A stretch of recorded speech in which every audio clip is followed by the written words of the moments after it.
When talking about Mighty No. 9, there's a good bit of baggage to unpack. There's a lot of anger and hate on the internet for this game, and for good reason. This is one of the highest profile Kickstarter disasters when it comes to video games. A spiritual successor to Mega Man, a classic series loved by many that's seemingly been abandoned by the company that owns it, Capcom. And after a very successful Kickstarter where all kinds of promises are made, we see pushback after pushback after pushback, poor looking demos, a horrendous launch trailer, and now finally the release of the game that is far from meeting the hype that was built up around it. And with all that in mind, I have to admit, I actually kinda like the game. Don't get me wrong, it's far from being a great game. It has a lot of problems, including bugs on certain platforms, inconsistent frame rates, and just flat out bad gameplay design choices, but there's still some good in here that calls out to me that I just can't ignore. The core gameplay is undeniably Mega Man with an emphasis on two very simple moves: jump and shoot, with an added emphasis in Mighty No. 9 being the dash, something Mega Man could do, but has been expanded upon a lot. Basically, whenever you damage an enemy enough before killing them, you can dash through them to be awarded points. And you can also sometimes absorb little benefits from enemies like a usable healing item or temporary buffs to attack, speed, and defense. It's kind of a fun play on Mega Man's basic idea of absorbing his enemies' powers, but now applied to regular enemies too, which I think is pretty cool. And the speed at which the game can be played is a lot faster than traditional Mega Man games, thanks to being able to dash pretty much non-stop and freely. In typical series fashion, you use these skills to take on 8 different bosses in whatever order you like, each of which gives you a new power that serves as a weakness to another boss, and might help make some parts of levels easier. Based on all this alone, honestly the game does a pretty good job. Nothing incredible, but about as much as you'd expect from a game that is intentionally trying its best not to be original.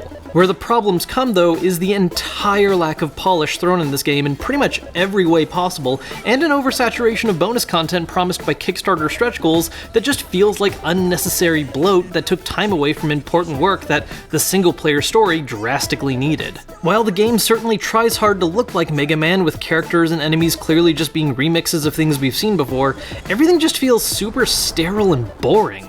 Stages lack a lot of details, character movements and facial expressions appear constantly dead inside, animations like explosions look horrible, and the game has some of the most uninspiring, lazy background music ever, teamed up with painful sounding character voicing with a few exceptions here and there.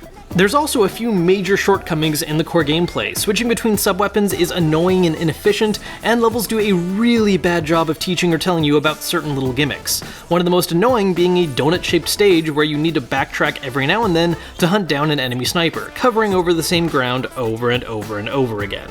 The most glaring problem by far, though, is the performance issues this game suffers, which varies by platform. The Wii U version is apparently all kinds of unplayable, while the PS4 version, which I played on, suffered from constant dropped frames, which is just silly considering how underwhelming the game's graphics are. And then there's the bonus modes.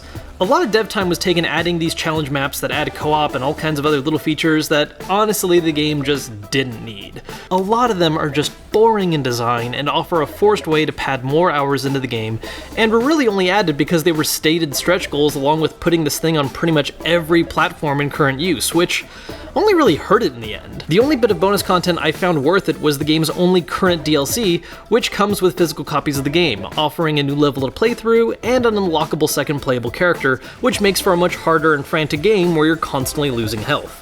A gimmick that I honestly found really fun until you come up against bosses where you have no way to gain life and now just have to rely on never getting hit ever.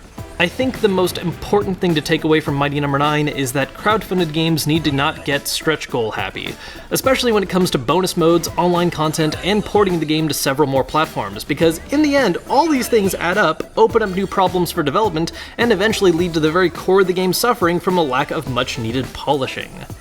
A lot of good games have come from crowdfunding, but this is just a harsh reminder that devs need to be careful what they promise, especially when you're relying on legacy and name power of classic games. That being said, while the game has failed in many ways to be some kind of savior and nod to retro gaming, it does still accomplish its very core goal: being a fun, super obvious clone of Mega Man for $20 to $30. I wouldn't advise grabbing it anytime soon, because there is some very obvious bug work that needs to be done, especially on some platforms, but honestly, I'm not that mad paying $25 for this. If you just want knockoff Mega Man, you'll find some fun here. If you're looking for the second coming of retro platforming goodness, just turn your head and move on.